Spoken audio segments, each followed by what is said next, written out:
apart their homes and their communities. One of the hardest hit towns is Henryville, Indiana. Our Joe Carter joins us live from there. Joe, it's just a mess on the ground, plain and simple. And the school behind you, it's missing pretty much. You know what, Natasha, when we got here this morning, the only way we could really see everything was because of the lights from all the media outlets that are here.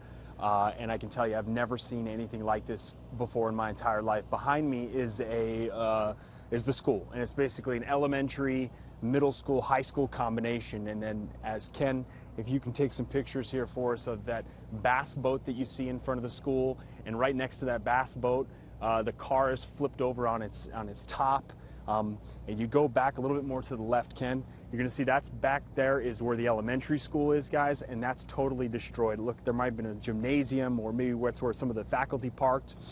You can see that there's cars completely ripped apart. The school buses are destroyed. The inside of the buildings tore out, the insulation. You could see the framing of the building, air conditioning ducts hanging down.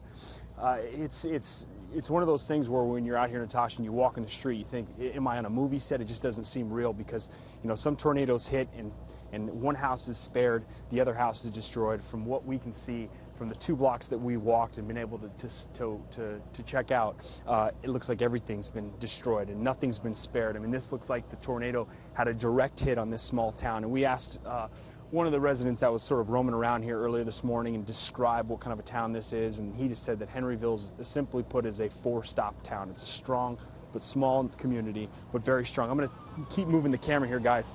Ken, you'll see over my shoulder, you see all the media outlets here, and then as we come across, you can see all the different houses and cars that have been shredded to pieces and pretty much just crumpled up like pieces of paper. The sheet metal, trucks piled on top of each other, debris from twigs to insulation.